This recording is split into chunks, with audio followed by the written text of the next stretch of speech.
Ladies and gentlemen, welcome to Lockbox Live with your host, the Ghost Scientist. Join in our exciting conversations that are educational, informative, and oftentimes entertaining. So without further ado, this is Lockbox Live.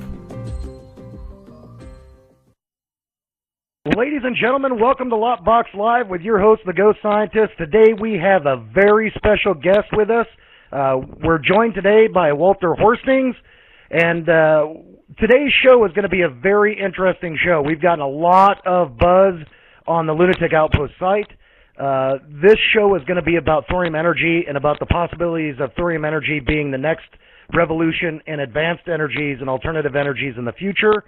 And Walter Horstings, who's joining us here today, is got over 30 years history leading technology teams into major projects in government, corporation, healthcare, education, and the entertainment industry.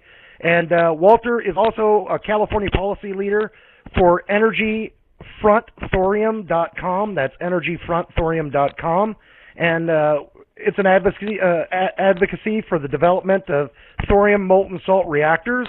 And thank you for joining us on the show here today, Walter. We really appreciate you joining us here at Lockbox Live.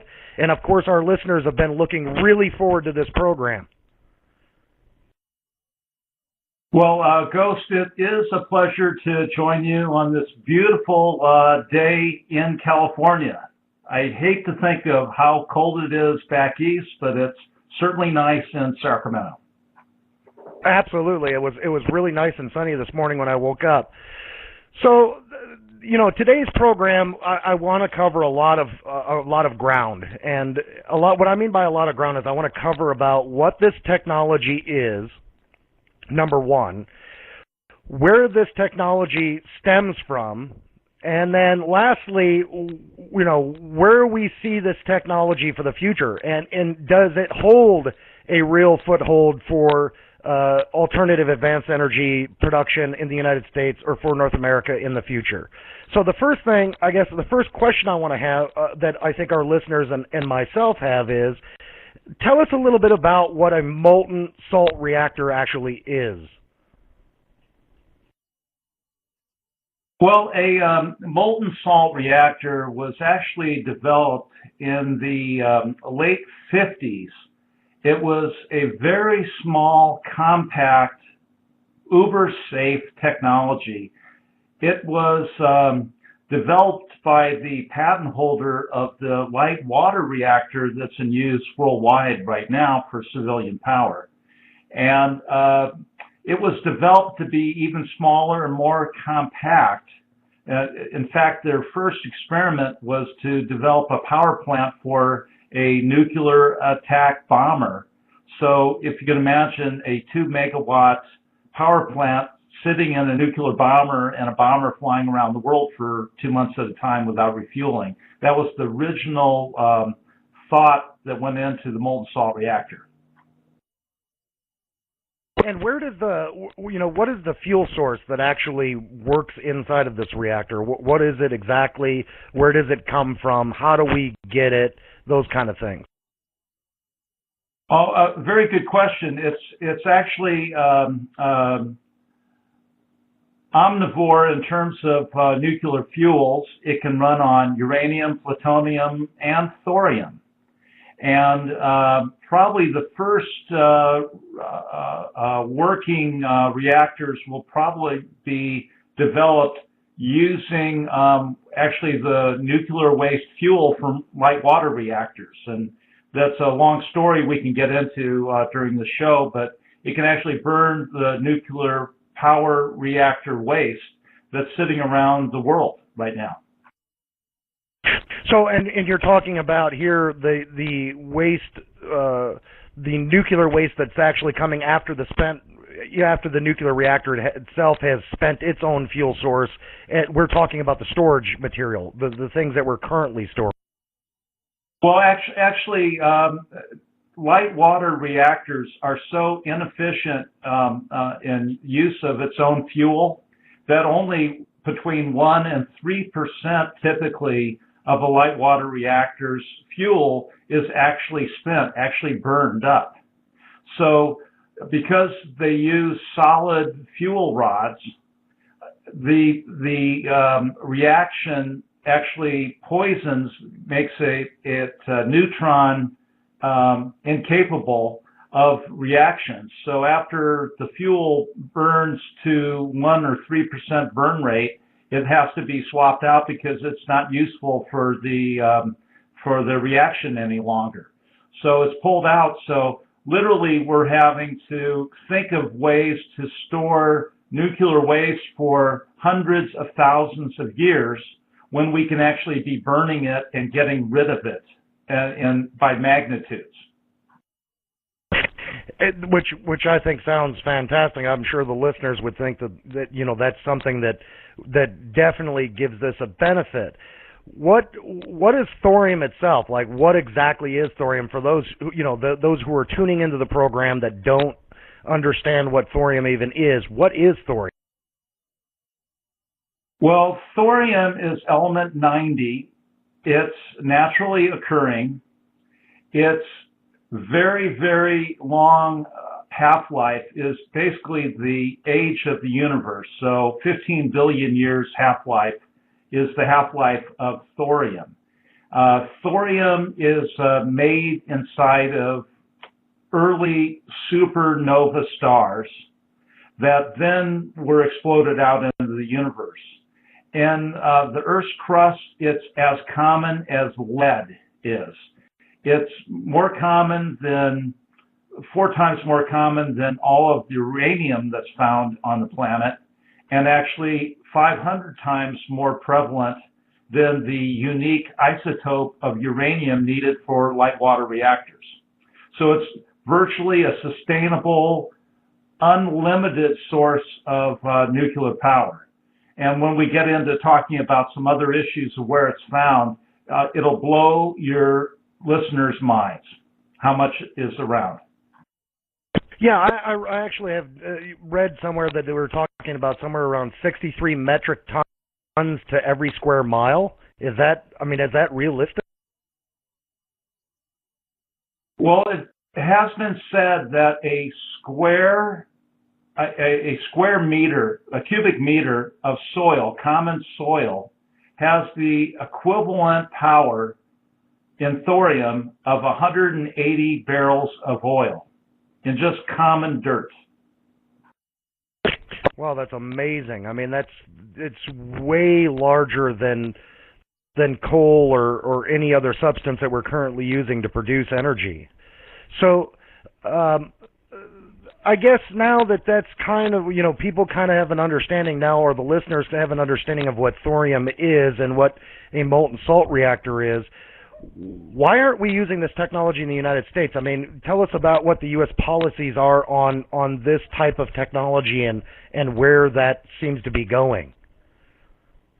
Well, very interesting. It was developed in the late 50s, and right around that time, Admiral Rickover with the U.S. Navy decided on using the light water reactors that came out of the Manhattan Project to develop a submarine-based nuclear power plant. And thorium wasn't accepted for that application. So the molten salt reactor was getting developed in the 60s and early 70s by Weingard, the co-patent holder of the light water reactor, who was the director of Oak Ridge National Labs. He wanted to develop the molten salt reactor because it's safer, cleaner, more efficient, and I'll go through those, roughly the top 10 list of why that is. And the biggest problem it had during the 60s and 70s, it wasn't effective use of reactions to make nuclear bomb-making material.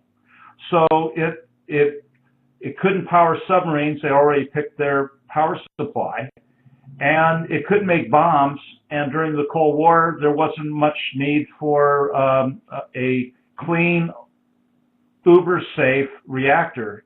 So it lost its funding in the late 70s. So, I mean, this all sounds like it's all good stuff. Why is it that why is that, what's the DOE's position on this, the Department of Energy's position of why they're not putting research dollars or funding towards building prototypical models of this particular technology, yet they're funneling, so many dollars into wind and solar technologies, even on the R&D side? That is, I think it's a leftover fear of nuclear power by the hyper left. It's been China syndrome, 3 Mile Island, Fukushima recently, Chernobyl. There's been bad accidents. However, the death toll from nuclear power is roughly 1/4 of what it is for solar power, believe it or not, in terms of the amount of power being produced and the amount of deaths per power. Nuclear power is way safer than any other form of power. So I think the people on the left really need to see Pandora's Promise. It's a great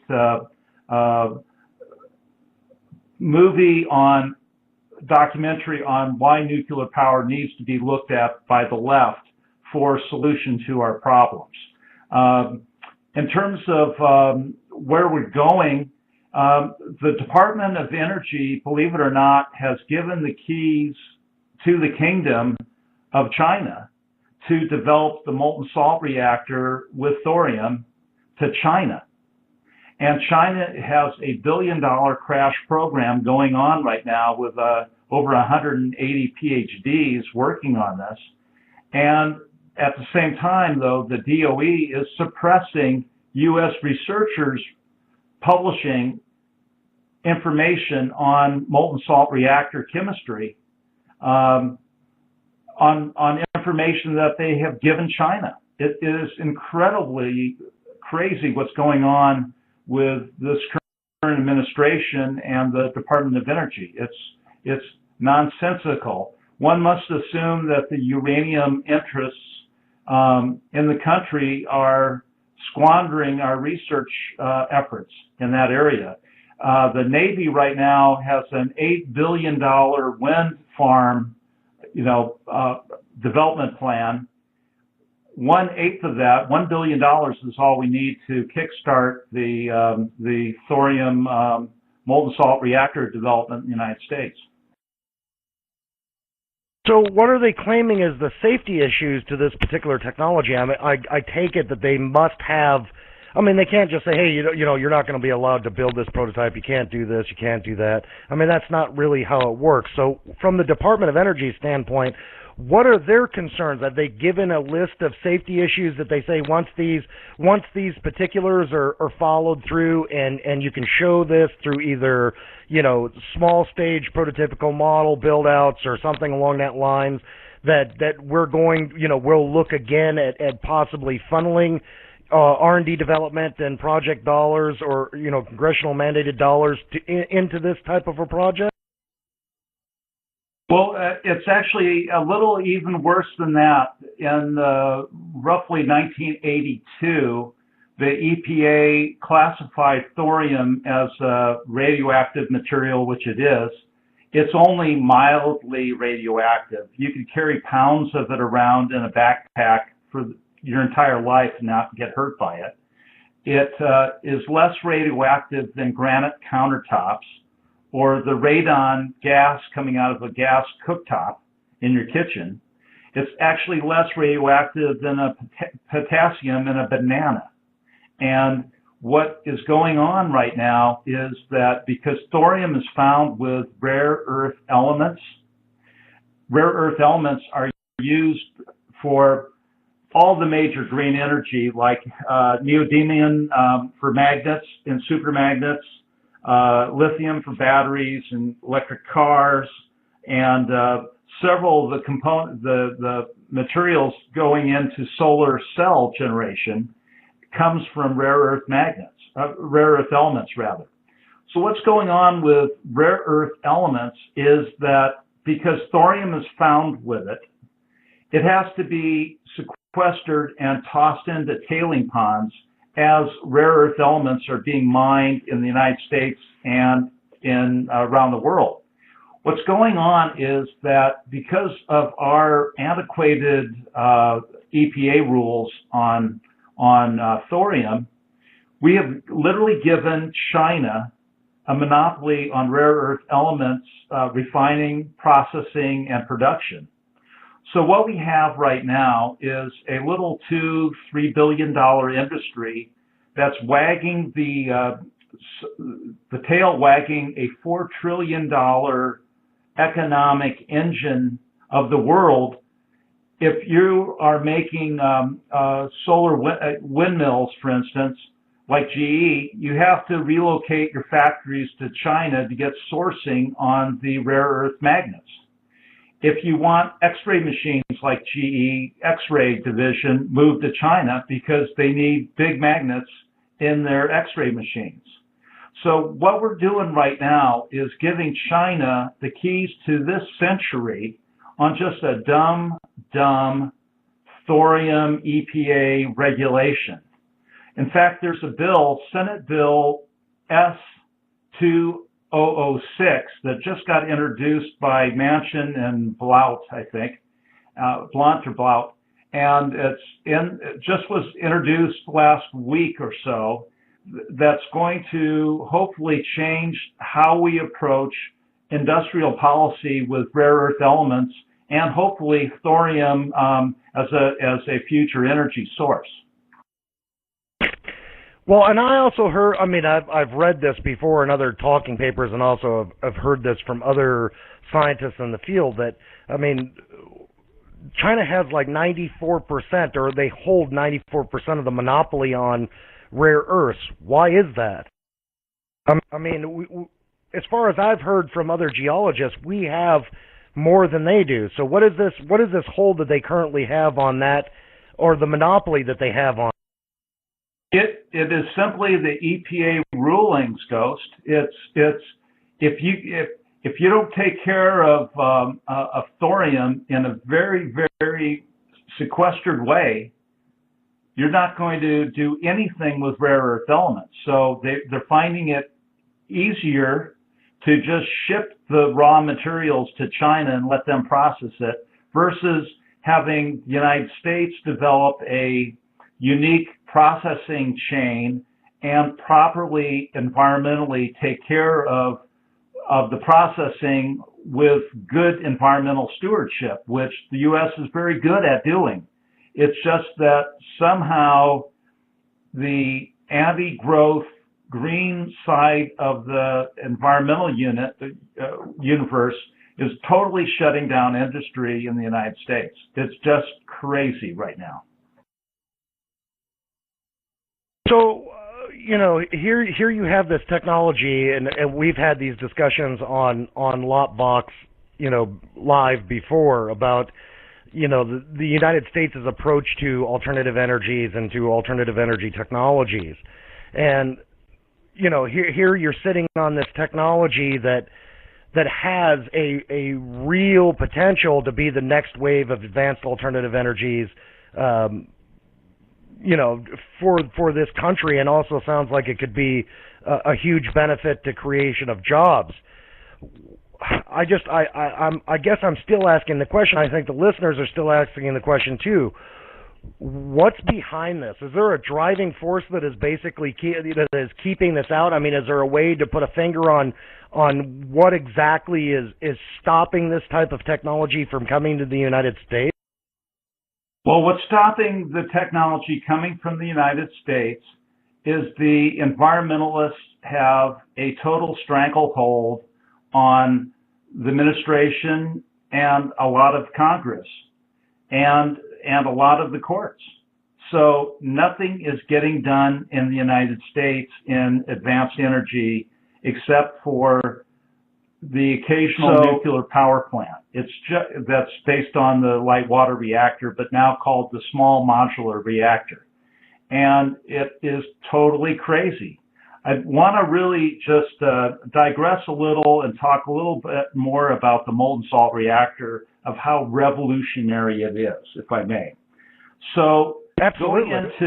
going into the molten salt reactor, what it is that you're not using solid fuel, so you have your uranium, plutonium, or thorium mixed into a melted salt, a lithium fluoride, beryllium kind of salt mix.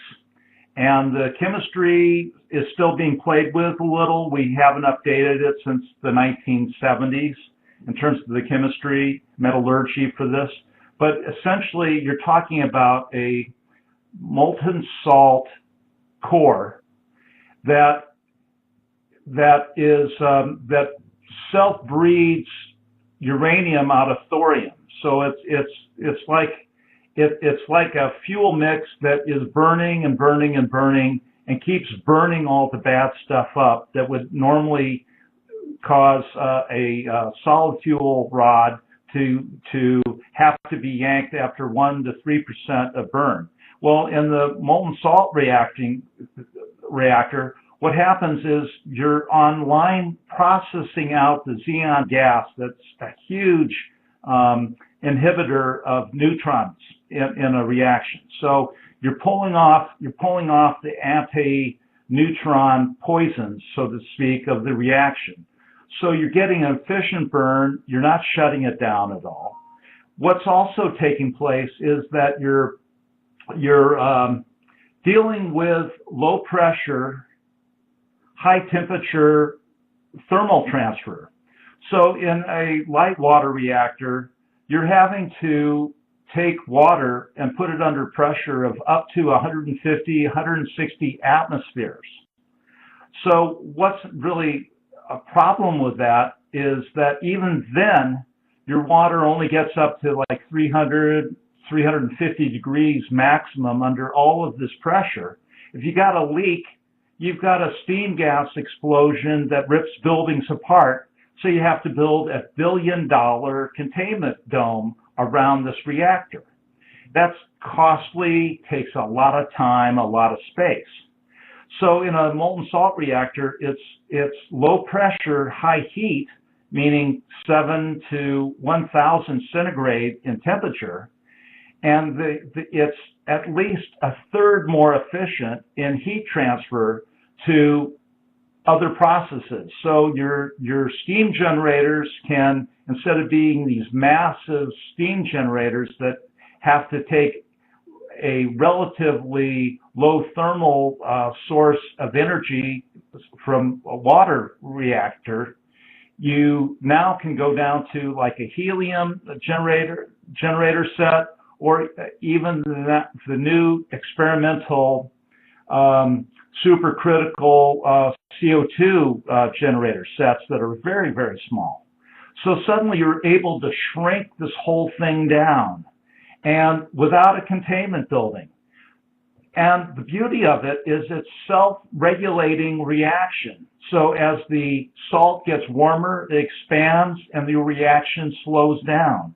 If the salt gets cold because a lot of load has taken the heat away from it, the salt shrinks and the reactor kicks up again. So it's very good at load following automatically. So the beauty is that for safety reasons, you can use a freeze plug in the bottom of the reactor and gravity drain the fluid into safety holding tanks if you ever have to shut down a reactor. So it can't blow up, it can't melt down, it can't run away. If it gets too hot, it will drain itself, walk away safe. You don't need extra generator sets for backup. You don't need water pumps because it doesn't use water. You don't have water being cracked by the reaction and create a hydrogen explosion, which happened at Fukushima. It's just all around, it's like a couple of magnitudes safer, more compact, and easier to build. Well, ladies and gentlemen, thank you for tuning in here at LOPVox Live. I'm your host, The Ghost Scientist. Today, our special guest is Walter Horstings, He is from Business Development International and represents molten salt reactors. And we're having a discussion about the thorium energy, thorium molten salt reactors, specifically with thorium in mind for advancements in alternative energies for the future. And thank you for joining in today's show. Walter, you kind of give some background to this, to what a molten salt reactor is. We've discussed about the DOE and where these minerals would come from, these rare earth substances would come from, and how we would gain them, and where all this goes. Let's talk about comparisons across the board. I think people would be interested in our listeners that are currently listening in, would be interested in knowing what is the comparison in production of energy compared to, say, standardized nuclear energy? As far as dollar for dollar, kilowatt hour for kilowatt hour, what is the comparison of the two? Well, I'm glad you asked that question. For instance, it was in the papers about the new solar furnace power plant that just came online in the Southern California desert. It's, I think, going to generate half a gigawatt of power, maybe a little less, for when the sun shines and a little after sunset, because it's using a molten salt heat transfer unit. So what's happening is for the $2.2 billion that went into that, the state of California could have built 1.4 gigawatts of 24/7 power using molten salt reactors and burned the waste that's in Rancho Seco, Diablo Canyon, and San Onofre without mining anything. But is there a cost comparison? Like, say, for example, nuclear power is somewhere around 2.4 to 2.7 cents a kilowatt hour. What is the comparison, or do you know what the comparison is from a molten salt reactor as far as the cost would be concerned? Well, at utility scale, solar, the best is about 10 cents a kilowatt hour. But you have to derate that because at nighttime the sun isn't shining. So it's always a mixed use where you're having to, for a lot of green energy, you have to build generally natural gas powered plants to pick up the load when you're not. So wind, I think, is really bad. It kills birds, kills bats, and it's typically only about 13% efficient. So wind is coming in maybe at 15 cents a kilowatt hour. And what do you think thorium, or where do we, I know it's a guess because we don't have, there's no current plant that's in operation that you could take this from, but where is the industry of molten salt reactors? Where are they guessing that they're going to be at for the production of a kilowatt? There's a great book by Hargraves that pins it at roughly 2.5 cents a kilowatt hour, based on the idea that you can build it because it's small and modular, and be able to basically build it in a factory assembly line, not too dissimilar from Boeing aircraft building a complex flying machine that's the size of a 777. You can build smaller modular reactors very efficiently on an assembly line and reduce the cost, because you don't need billion-dollar containment buildings. You don't need backup generator sets. You don't need 1 or 2 sets of water cooling systems because it doesn't use water. So in comparison, we're talking about the same comparisons as nuclear would be, somewhere between that 2.4 and 2 cents a kilowatt hour. What's the waste that comes out of this? Like, what is the actual waste material that's left over after the reactions of this, of it going through the process of a molten salt reactor, and what exactly gets done with it. Where does it go? What are the safety risks of it? What are the plans for storage, et cetera, et cetera? What's going to make it a safe process in comparison to what we're doing in nuclear right now? Well, first thing, because the molten salt reactor can burn existing nuclear waste that has to be dealt with for 200,000-300,000 years, it can transform tons and tons and tons of waste yearly from each reactor into pounds of waste. Instead of 300,000 years, worst case 500 years, but most of the waste will be inert in a matter of a couple of decades. So very, very sustainable, magnitudes less in weight, magnitudes less in length of time of the waste. So, but it would still, the storage would come as what? Is in the same that we're doing now with casking, where you're doing this underground, an underground facility, storage type facility like they're doing with nuclear waste now, like such as what they're discussing about doing at Yucca? Well, no, you really don't need Yucca at all. We're dealing with small amounts and very short length of time. So for 3/4 of it in a decade or two, it's inert. It's just crazy what it does with the nuclear waste issue. Compared to, we have enough nuclear waste to power the world for 70 years in molten salt reactors, just sitting around that need to be dealt with. We might as well burn it up, don't you think?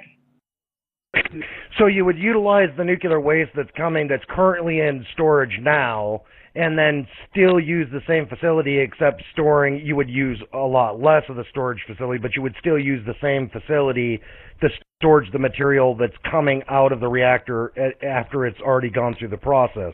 Did I get that correct, or is that how it would work? Well, yeah, you're talking about taking literally tons and tons of nuclear waste from a typical reactor. And in solid fuel reactors, you have the cladding that gets radioactive that has to be dealt with.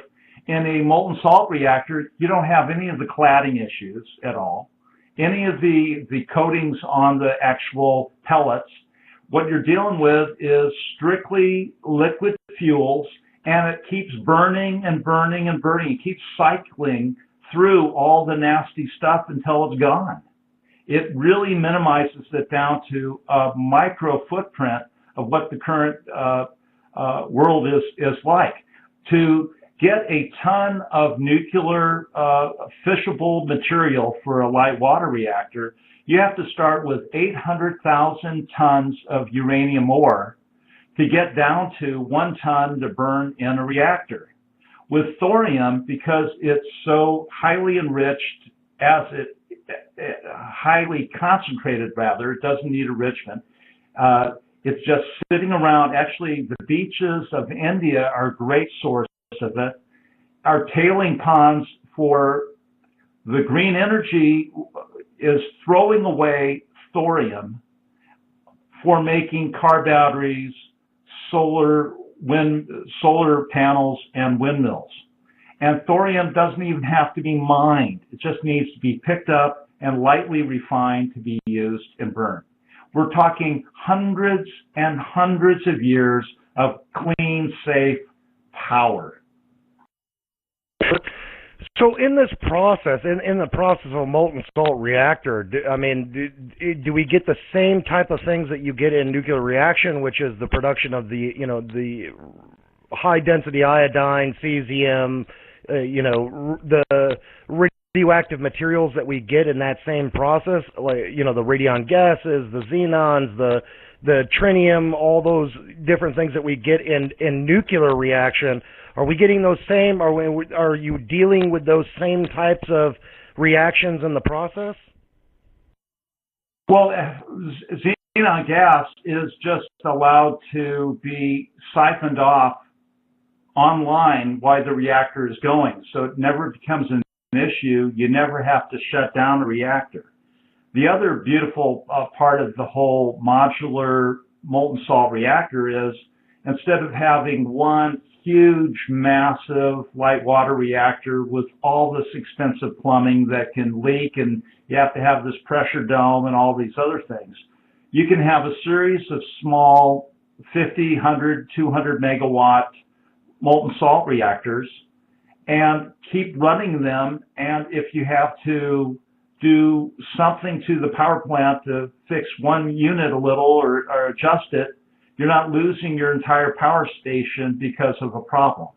So it's modularity, it's siphoning off the bad stuff as it's being made, it's burning up most of the bad stuff that waste sits around as waste for 300,000 years, converts it down to very short-lived waste, very small amounts, tons versus, pounds versus tons. I mean, that's the real change in terms of waste. And it sounds like it's modular in some fashion. Like this is, I mean, you wouldn't have to have the size of plants that we see in nuclear plants. That this would be scalable to, say, like smaller towns or smaller applications. Am I hearing that correctly? Well, recall the beginning of the radio program, the history of the molten salt reactor was to build a reactor small enough to safely fly in an atomic bomber. So they actually tested a 2 megawatt molten salt reactor to sit in the back of a oversized B-29 and fly it forever. I mean, it was just crazy. So yes, it can be small, and for the energy world, you have to think of transmission lines and 10% loss in energy. So the latest crazy idea is building a 750-mile long transmission line from a wind farm to go into something like Wyoming. It was just in the paper today. So you're going to lose 10% of your energy there. You're building windmills that not only have to get permits to kill more eagles, but you're going to have energy that's 13% effective, because wind doesn't blow all the time, and sometimes it blows too hard and you have to shut them down. So for that, you can actually build 50, 100 megawatt reactors, and because it's safe, literally safe, no pressure, no explosions, no meltdowns, walk away safe, it can go anywhere, literally, if it can be licensed correctly. That's a big if in the United States, but it could power a data center, it could power a chemical plant, it could power emission-free making steel or cement, which are huge CO2 emission sources. It can do desalinization, and we're here in California, and we don't have any water, but we're going to build a $25, $50, $75 billion pair of empty tunnels to take water from Northern California to ship it down to Southern California. Well, the thermal source of molten salt reactors are perfectly matched to do nuclear desalinization. And I think we should be doing more of that. So what is the possibility of like, say, a molten salt reactor going through the same process? Like, say, let's compare oranges to oranges. If the Fukushima facility, nuclear facility, was in comparison to a molten salt reactor facility, would we be seeing the same difficulties that they're seeing currently in comparison? No, there could not have been a 3 Mile Island. There could not have been a Fukushima. There could not have been a Chernobyl with a molten salt reactor. It just can't happen. So, I mean, in Fukushima, It was not, by the way, nuclear power is pretty darn safe, but the engineers who placed the plant in the tsunami flood zone of the coast of Japan didn't build a high enough seawall to protect it from the 100-plus foot wave that engulfed the plant. If that plant even was hit by a wave and was a molten salt reactor, it couldn't have melted down because it's melted already. So if it got overheated, the drain plugs would have melted and the fluid would have drained into drain tanks automatically, without human intervention, without electric power backup. It couldn't have had a hydrogen explosion because molten salt reactors don't use water. They don't need water. They can run in deserts without water because of the high thermal level that they're running at, 700 to 1,000 centigrade. So after it produces the heat transfer to, say, make concrete or make steel or desalinate water or turn generators, the fluid comes back cool enough to be put through the process again without water. So without water, there's no steam explosion. Without water, there's no hydrogen cracked explosion. Without pressure, there's no pressure dome. So your cost to build these things and run them and maintain them are much, much simpler. And China's going that way. We're going to be buying it from China if we don't do it ourselves. Well, besides that, I've heard you mention in this program, I've heard you mention China several times. So besides China, is there any other countries that are currently, developing this type of technology that are currently trying to get this technology for themselves or developing this technology for their own countries besides China? Yes, Canada has 2 or 3 firms working on molten salt reactors. Norway is looking at it very, very closely because they're running out of oil. The Netherlands are looking at it. UK is looking at it.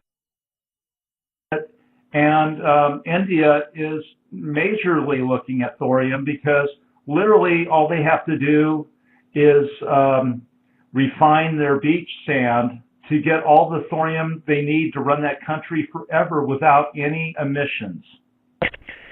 In the field of alternative energies, and of course, from the talk that we're having now about thorium energy and its advancements and what it could do for alternative energies in the future, are there any other energies that come close to this type of technology, or any other energies that you see that are currently in development that would have a comparison to this type of technology that you maybe have looked into or have heard others talk about?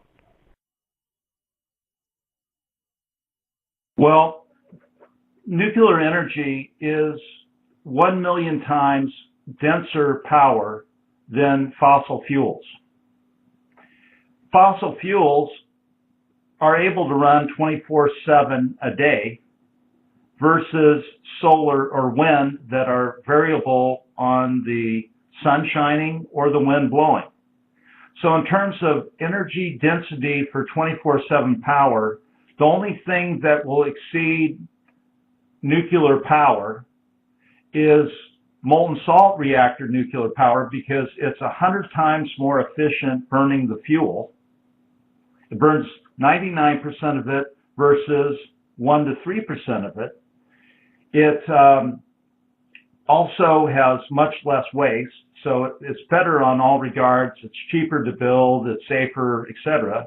The only thing else that may come along someday is fusion power, and it's very difficult matching the internal physics of our sun to make fusion power work on this planet. It'll happen someday, but we've got sustainable energy with thorium without having to mine anything. We just have to pick it up out of tailing ponds from green energy rare earth element mines.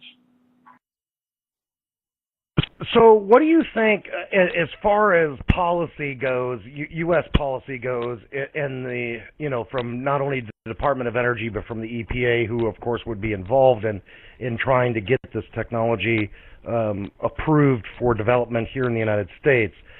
What kind of changes do you see would have to take place from both sides, not only from U.S. policy side, but from the developers of this type of technology? Are there specifics that you could point to say this is what would change the difference in getting this technology developed here in the United States than in other countries outside of the United States? Well, energy from more than solar and wind would be a help. Right now, the California Energy Commission is focused on solar and wind only. They like their bird blending windmills, and they like their experimental plants that fry birds out of the sky at 1,000 degrees that they fly through the rays of these solar cookers. That's what they like. So until we get a little less frantic about nuclear power and understand literally how only it can really reduce the emissions worldwide by providing clean 24/7 power, will we get a change going on? And I don't think we've really got the current administration or or either party really interested in doing what's best for the U.S. and the world. China is going to do it in their own way, but they're going to wreck their environment as they have been by just full speed ahead environmental concerns to the side. And ladies and gentlemen, thank you for joining us here at LOPVox Live. I'm your host, the Ghost Scientist, and today our special guest is Walter Horstings of Business Developments International. He is representing molten salt reactors. Our discussion today on today's program here at LOPVox Live is about molten salt reactors, thorium, liquid fluoride thorium reactors, and thorium energy for the future, and the policies that are keeping it out of the United States. Other countries who are developing this, such as China, Canada, Norway, India, several other locations that around the world that are currently in developing of this, as the United States is still being held up by the DOE and EPA. Are there any politicians? I think this is something that the listeners would probably like to know. Are there any politicians that are currently in government that are trying to help the process of getting this approved? Are there any specific politicians that you are aware of that maybe the public or the public of Lunatic Outpost or LOP or the listeners here at LOPVox Live should be getting behind, that are trying to push this type of technology for development? Well, what I'd like to suggest is your listeners look up Senate Bill 2006. It's the rare earth element and thorium bill introduced bipartisan by Manchin and Blunt. And it is the first step to freeing us from the China monopoly on rare earth elements, which is directly linked to thorium being tied into rare earth elements. And with your experience and what you've been, because of course you've been working steadily with California politicians and the political field, and I know you don't want to go into specifics about the individuals that you're currently working with. What kind of things are they saying? What kind of things are the local politicians in California saying as far as getting this technology or bringing this type of technology to development in the state of California or even in the United States in general? Well, in California, it's against the law to build a nuclear power plant without a working Yucca Mountain for a repository for the nuclear waste. And Senator Reid in Nevada refuses to open Yucca Mountain under any conditions, and in fact is under court order to allow the process to happen, and he still refuses. So there's no nuclear power industry in California until we solve the waste issue, which ironically the molten salt reactor will solve the nuclear waste issue because it will burn it up. So are you hearing, recently, are there any positives to this? I mean, so far it sounds like, this is just, this technology is just going to go to the wayside and the United States is just going to be left holding the bag while other countries develop it. I mean, are there any positives that you've heard within that, within that genre or within that field or within that group that people, we as American citizens and listeners of Lopvox Live can say, well, at least there's some movement towards getting this approved or towards getting this technology developed for a prototypical stage, or you follow where I'm going with this?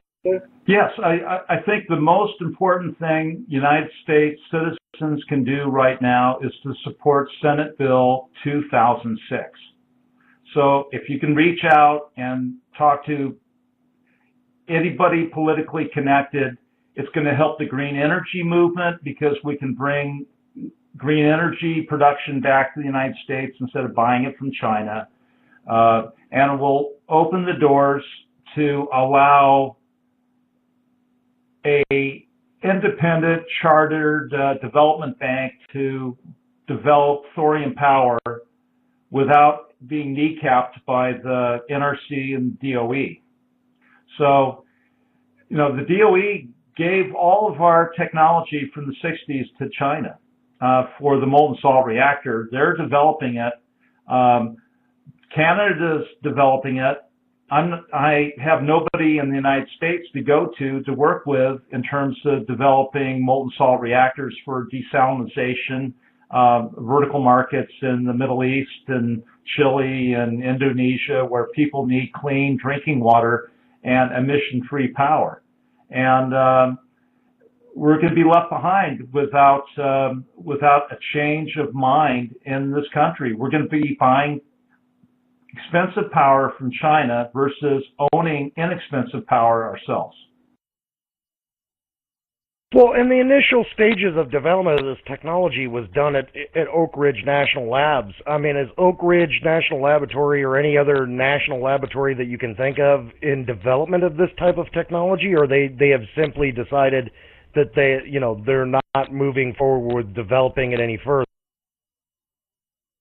Well, currently, our administration rather give $8 billion to the Navy to build windmill power systems than molten salt reactors.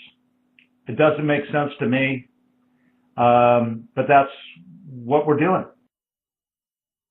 Thank you for tuning in here, folks, to Lopvox Live. I'm your host, the Ghost Scientist. Our guest on the show today, or on our program, is Walter Horstings of Business Development International, and he's representing molten salt reactors here on Lopvox Live.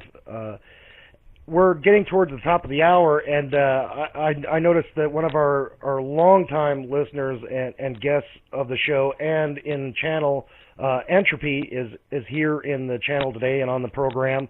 And I'd like to open up the microphone. Entropy would like to ask some questions of our guest, and if anyone else would like to ask some specific questions to the guest on the program today, I'll be taking them in order, so please give me a heads up, and I will definitely, get you guys asking questions. And so just type them out, and I'll be happy to either read your questions off of the chat channel itself, or if you're actually in channel on microphone, I'll put you live on with the guest. So I'm going to open up the Q&A, the Lopvox Live Q&A, and I'm going to start it out with Entropy. So Entropy, you've been making lots of comments, and I know that you're excited to ask the guest some questions.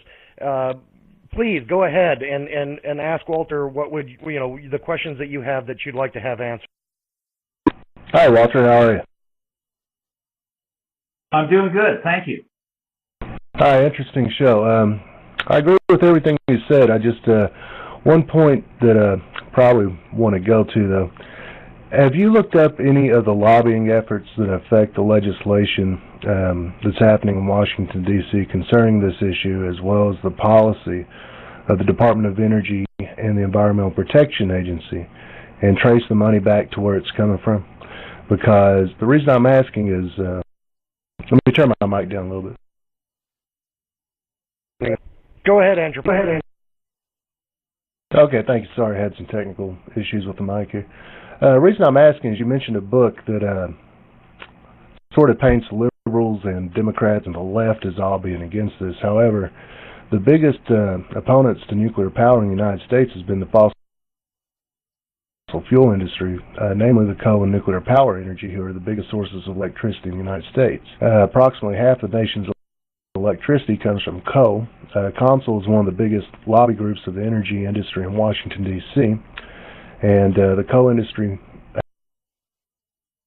has spent millions of dollars lobbying. The sector also spends in the millions of dollars lobbying. There's a great website called opensecrets.org you can go to, and you can look up any agency by agency and see all the lobbying initiatives that groups spend to influence policy to those agencies. So I guess my question would be, how would you get the conservatives on board to be for thorium power and this sort of energy source? If we paint the environmental groups, which have far less influence on our politicians, it's going to be hard to win them over. And with all the science demonization going on from the right, how can you use science as a tool to attract the left if you alienate them and brush them off the issue? Well, my experience with lobbying is directly in the California Energy Commission hearings that I've attended, and it is the environmental groups that own that commission here in California.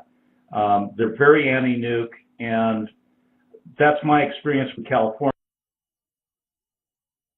In Washington, D.C., I think its focus is on renewables and green energy, not nuclear.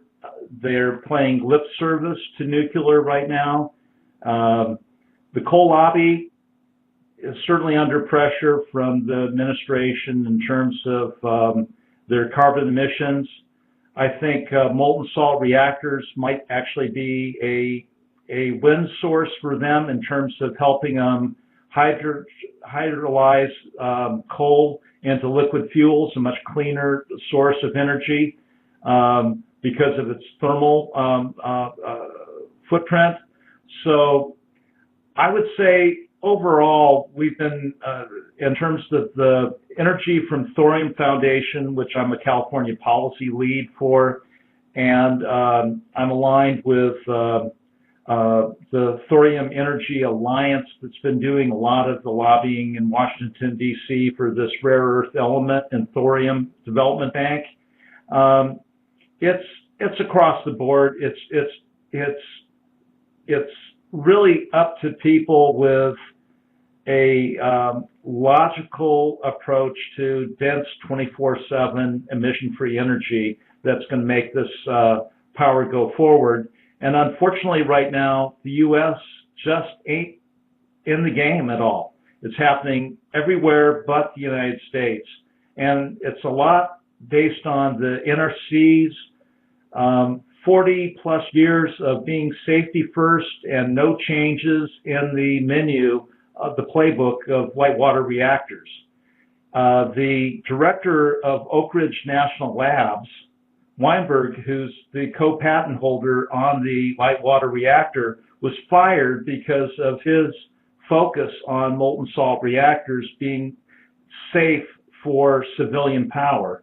In 1962, the Atomic Energy Commission, at the request of President Kennedy for a report on the guidance for civilian nuclear energy, came back in 1962 and reported back to President Kennedy that the molten salt reactor and the thorium molten salt reactor were the ideal path forward for nuclear power for civilian use.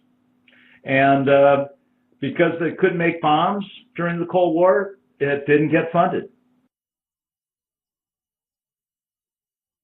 I have another question from the audience, from our Lunatic Outpost Forum audience, and from Chad, and also from our Lopbox live audience. Rickroll was asking, he gave a specific, but I'm going to put it in more generalized terms. The question are there any weapons grade material, and is there any way in which to get weapons grade material in the process of doing this molten salt reactor? And if, whether they tweak it or whatever, if it is used, or do you see a military application from the process of using this molten salt reactor? Actually, you can do that, but it's a Rube Goldberg approach to making nuclear weapons when existing technology with light water reactors, with plenty of the materials coming out on a regular basis to make it. So no, I don't think the practicality of a molten salt reactor changes the nuclear proliferation issue whatsoever. You'd have to be siphoning off minute amounts of material online while this reaction is going to get enough to be bomb usable. It's just there's just simpler ways that everybody knows how to do it that makes it just impractical. It's kind of a non-starter issue. Okay, Tiny, you've been tuning into the program and you've been listening to our Lopbox Live show on LOP Radio, and you're in chat today. So, Tiny, you have some questions for our guest, Walter Horstings, and go ahead, Tiny. The floor is yours. Thank you. Hi, Walter.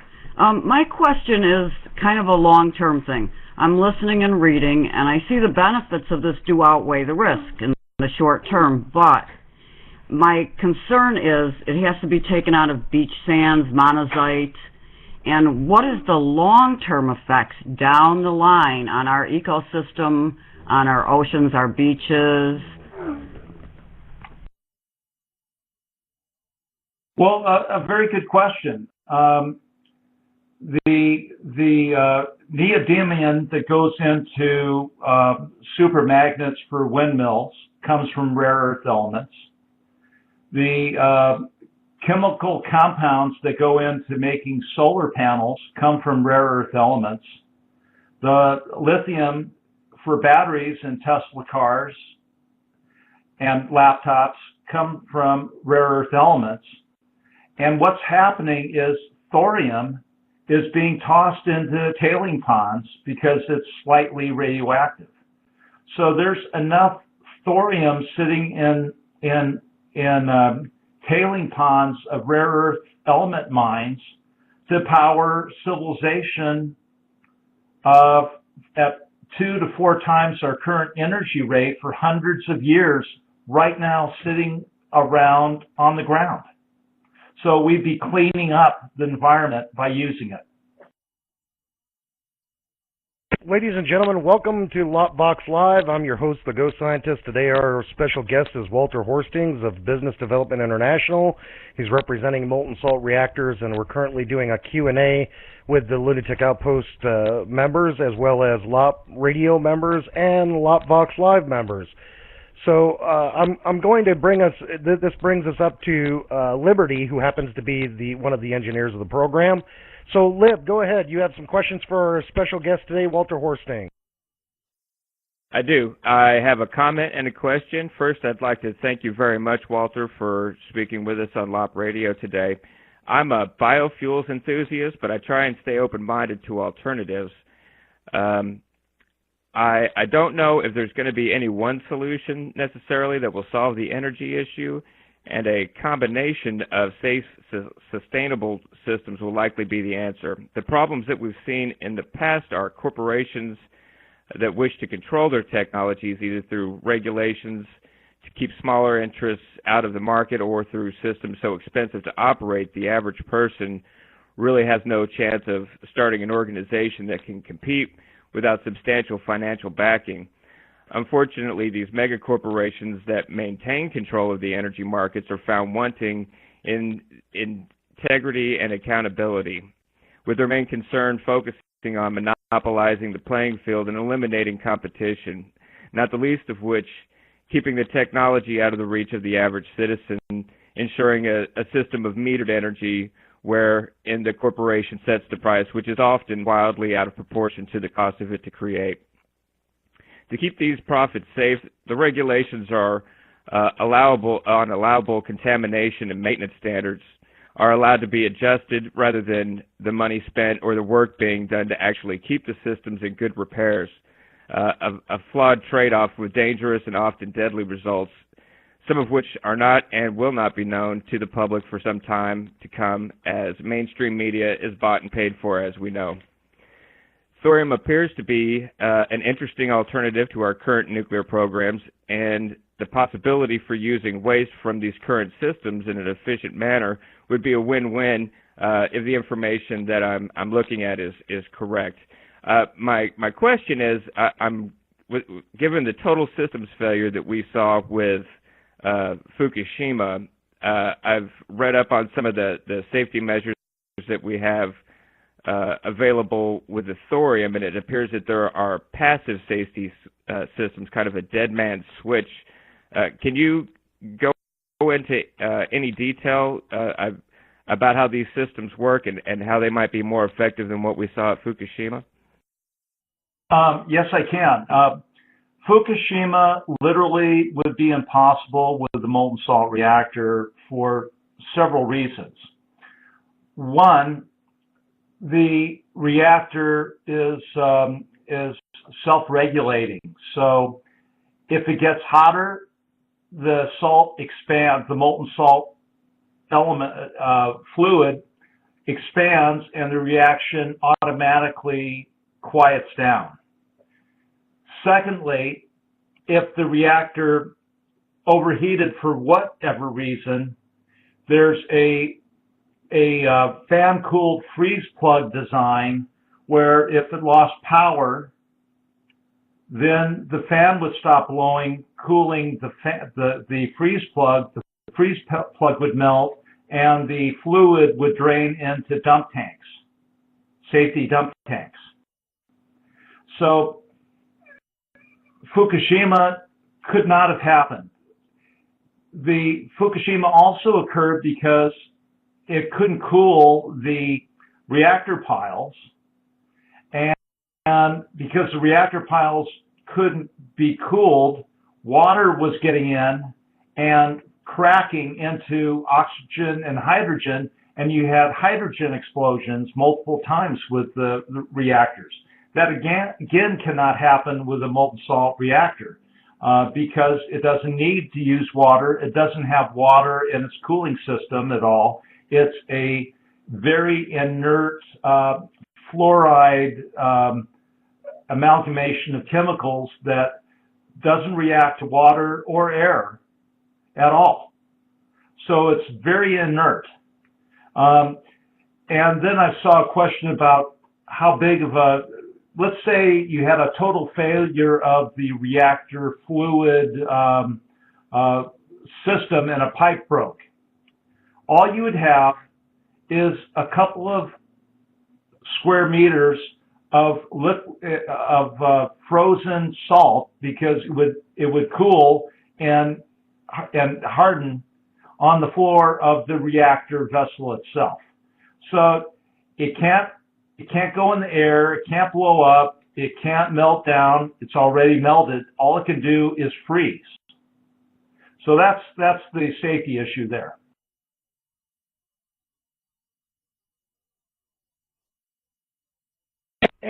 And this, I guess this goes again back to safety issues.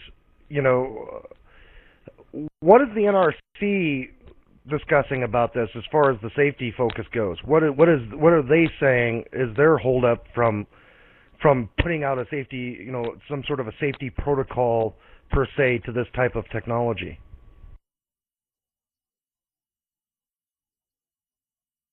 Well, actually, the NRC has been a huge barrier to new nuclear power development and has been for over 4 decades. It didn't want to see a change in anything, even though the 1962 AEC report to Kennedy recommended the molten salt reactor to be the basis of civilian power. And because it couldn't produce nuclear weapons during the Cold War, it got bypassed to the light water reactor. And this is from the developer of the light water reactor, Weinberg, at Oak Ridge National Labs, the director of the labs. So he got fired on the safety issue alone on the molten salt reactor. Now, the Department of Energy is very, they've got a deal with China going on.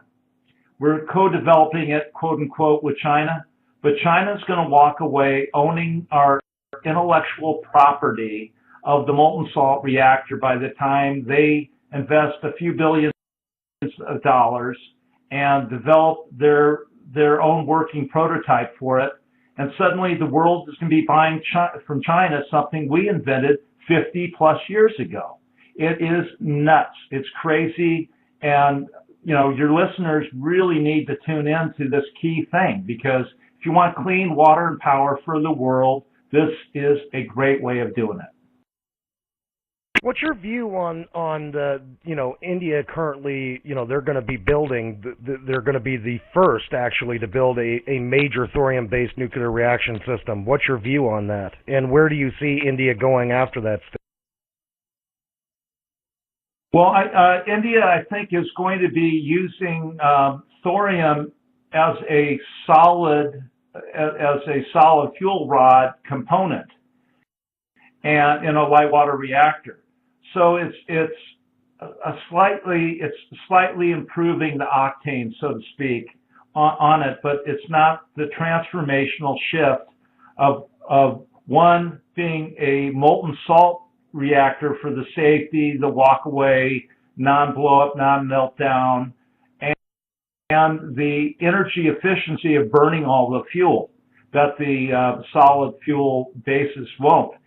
Hopefully they'll move on to the molten salt reactor in the future. I have another question here from our guests here at LOPVox Live. The question is, has NASA shown any interest in using these in space exploration, some sort of, like vehicle operations, power for vehicle operations, or long space journey operations on anything used currently by NASA, or things that they've been looking at in the future, such as the new Mars mission that they're trying to put together? Well, it's funny you mentioned that. A NASA engineer, a guy named Kurt Sorensen, he's got some great YouTubes on thorium. He's why I'm into this energy source myself, is watching a YouTube of Kurt Sorensen. So YouTube, do a search on thorium and Kurt Sorensen. He's an eloquent speaker. He was a NASA power plant engineer for a proposed lunar base. And because there's no water there, so you needed a different type of power source to be running up there. And because the moon is in the dark 2 weeks of the month, you can't really power a base using solar cells. So he came across molten salt reactors visiting a friend and read about it and really understood that they really had a great thing going for a lunar-based power source. And then he said, well, what about we take all of we've learned there up for the moon and take it down to the Earth? And it's great stuff. It's, he's got 10-minute and 1 hour Google Talks and a few other things. So it's well worth the time on YouTube to check out Kirk Sorensen. He's much better on it than I am. Well, and thank you for giving our listeners here at Lovebox Live that information. Tiny, you had another question for our guest, Walter Horsting? Yeah, I do. I was wondering, I know in India, the Indian Rare Earth Limited is the only institution that legally is able to extract thorium from monzonite sands, okay? But there's since 2004, 2.1 million tons of monzonite has gone missing, and I'm wondering who could have taken that, and could it be used for weaponization, and could it be used for bad things? Well, actually, a lot of monzonite is being shipped directly to China because they have the whole supply chain in rare earth element process. So Molycorp out of California is shipping all of their stuff to China. So rare earth elements are a big ticket item in terms of it's a key, rather, it's not a big ticket item, but it's the key elements for advanced technology. So China's walking away with the world's high-tech business because of thorium sequestering rare earth elements in the United States. We could supply half the world's rare earth elements from existing mines in the United States.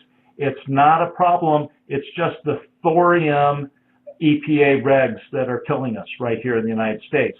As to thorium being used, it is not a fissile material. It's fertile.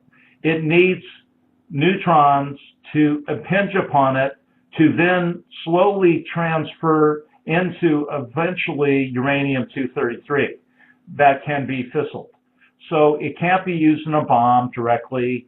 It has to go through a breeding cycle inside the reactor itself. It's very, very safe.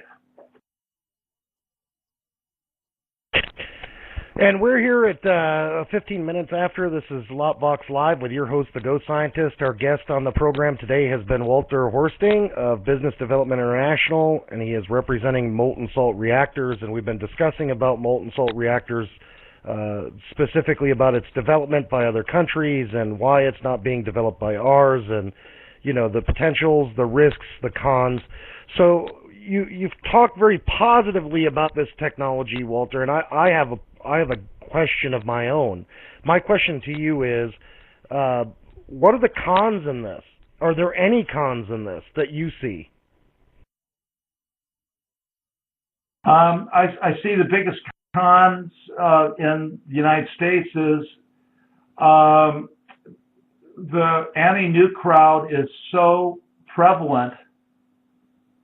The green energy crowd is so focused on anything but solar, wind, biomass, that it's not seeing an elegant 24/7 hyper-dense power source as a very, very great companion for clean energy and sustainable power. And I think that's the big con on the whole deal, is that if we don't do something about it, we're going to be buying our stuff from China.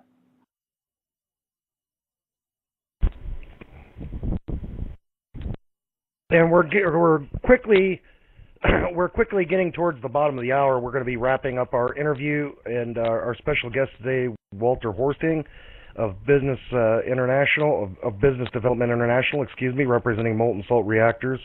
And we've been discussing all kinds of things about alternative energy. So I want to change the pace a little bit, because most of this has been strictly focused on the molten salt reactor and a lot of the great information that has come out during this conversation that I'm sure the listeners of Lovebox Live will tune back in and listen to again and for further programming.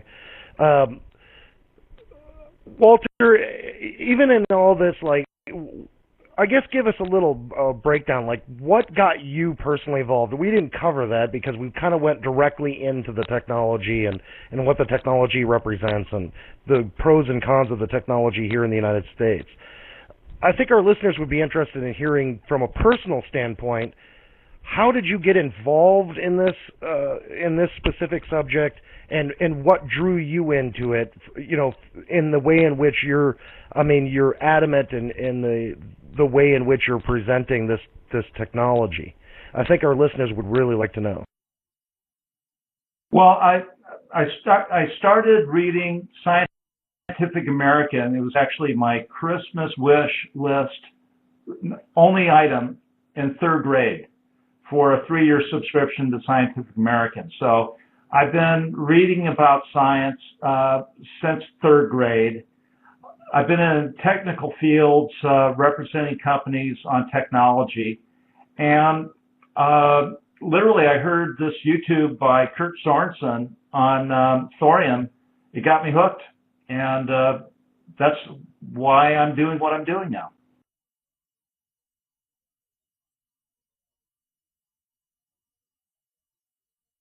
And just by watching this, or just by watching this YouTube video, since you've been involved in this and getting involved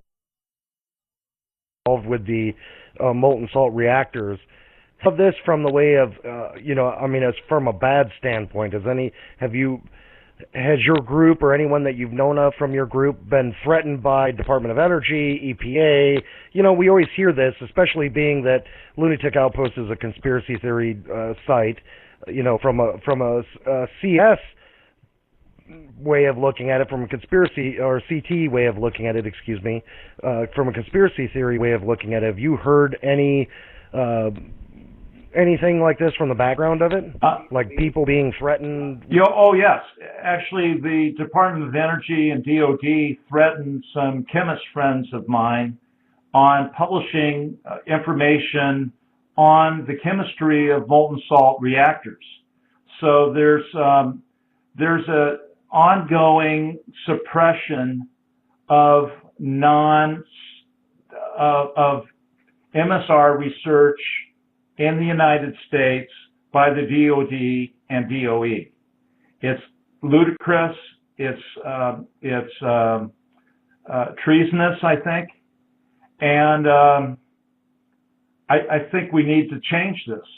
They've got a deal struck with China on the molten salt reactor, and we're not going to pursue it. It's just crazy.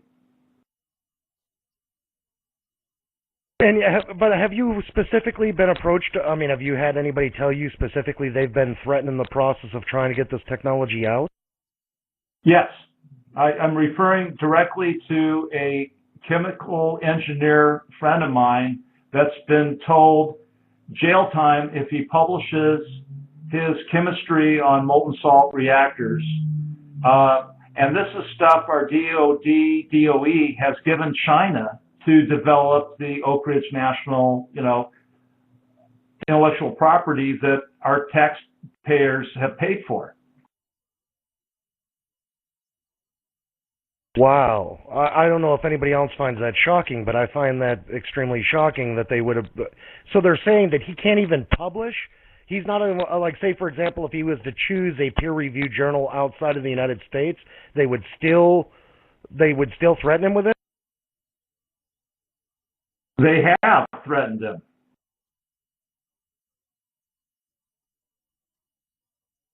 Well, it sounds like there might be something more to this that we'll have to look into, and I may cover on a follow-up program with specifics, because I think the Lunatic Outpost crowd would definitely be interested in hearing that. Yes, I think so too. I've got some other guests here that are in channel saying the same thing. I think that the Lunatic Outpost crowd in forum at Lunatic Outpost would definitely be interested in hearing some more about that situation, because there are things, of course, that are go into what Lunatic Outpost actually is. And ladies and gentlemen, I would like to thank our guest, our very special guest today on our program is Walter Horstings of Business Development International, and he's representing molten salt reactors. And we were discussing on our program today about molten salt reactors and thorium energy and advanced energy for the future and its development in the United States and where it would go. I'd like to thank everyone who joined in on the program today, as well as all the listeners who are listening at LOPVox Live and on LOP Radio. And I'd like to thank the Lunatic Outpost crowd. And as always, you guys are welcome to join in at www.lunaticoutpost.com. That again is www.lunaticoutpost.com. And I'd like to ask, Walter, is there anything that you'd like to plug? Is there anything for the future that you have coming up that you'd like people to take a look at, or a website that you'd like to plug or talk about for them, for all of our listeners here at Lockbox Live? Well, thank you for having me on the show. I wanted to kind of wrap up with one set of stats. 6,600 tons of thorium has the energy equivalent of 5 billion tons of coal, 3 trillion cubic meters of gas,